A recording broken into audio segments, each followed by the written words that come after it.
हे friends, hello everyone, स्वागत है आपका हमारे चैनल टिया माउंटेन में।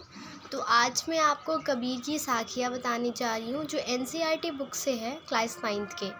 So let's start the video. Mansarovar सुबह जल, हंसा केली कराही, मुक्ता फल मुक्ता चुगे, अब उड़ी अनंत न जाई। इसका अर्थ है कि उपयुक्त पंक्तियों में कबीर की साखियाँ में कवि इन पंक्तियों के माध्यम से यह कहना चाहते हैं कि जिस प्रकार हंस मानसरोवर के भरे हुए जल में क्रीड़ा करते हुए मोती चुगते हैं तथा उसे छोड़कर कहीं जाना पसंद नहीं करते, ठीक उसी प्रकार मनुष्य भी जीवन के माया जाल अर्थात धोखे के जाल में फंसा हुआ है।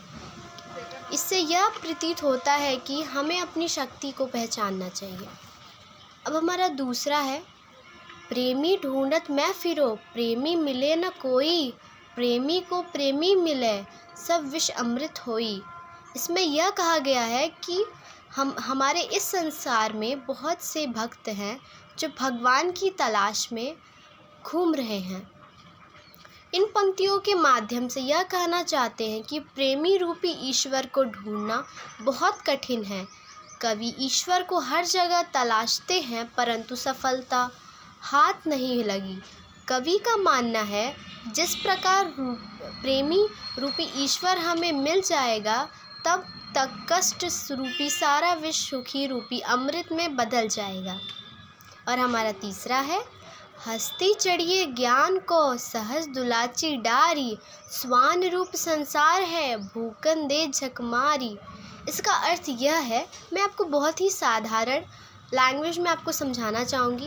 इसका अर्थ ये है कि जो हाथी होता है अगर वो किसी भी गली मोहल्ले से जाता है तो उसे कुत्ते देखकर भौंकते हैं। इसी प्रकार अगर कोई मनुष्य अच्छा कोई काम करने जाता है तो उसे लोग निंदा दिखाते हैं, उनसे गलत चीज़ें बोलते हैं।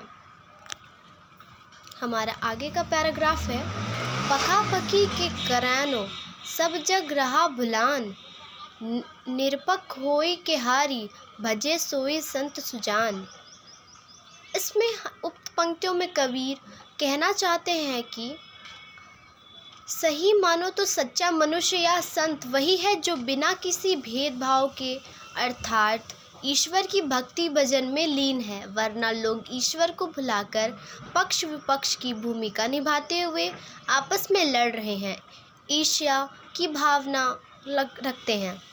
हमारा पांचवा है, हिंदू मुहा राम कही, मुसलमान खुदाई, कहे कबीर सो जीवत, दुहु के निकट न जाई। इस पंक्ति में हम ये जानना चाहेंगे कि हमारे देश में बहुत ही ज़्यादा भेदभाव किया जाता है। हिंदू, मुस्लिम, सिख, ईसाई, इन सारे धर्मों में अलग अलग जाति में लोग भेदभाव करते हैं। हमें इन सब से दूर हटकर आपस में जुट होकर रहने कर प्रतीत होना चाहिए।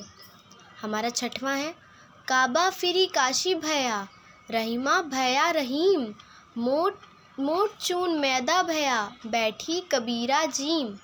इस पंक्ति में यह कहा गया है, तुम राम की उपासना करो या फिर रहीम की, ईश्वर तो एक ही है। जिस तरह मोटे आटे के महीन पीसने से मैदा बन जाता है पर दोनों एक ही वस्तु है, ठीक उसी प्रकार ईश्वर को चाहे किसी भी रूप में मानो वह तो एक ही है।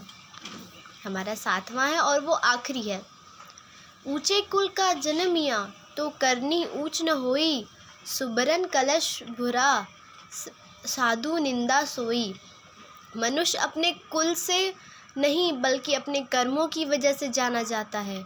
यदि मनुष्य का कर्म बुरा है तो वह बुरा ही कहलाएगा। जिस प्रकार सोने के कलश में यदि मदिरा रख दिया जाए तो वह किसी बड़े साधु या संत के योग्य नहीं होता। बस हमारी आज की साखियाँ यहीं कंप्लीट होती है। तो मिलते हैं आपको नेक्स्ट वीडियो में। Thank you and watch, please like and subscribe my channel.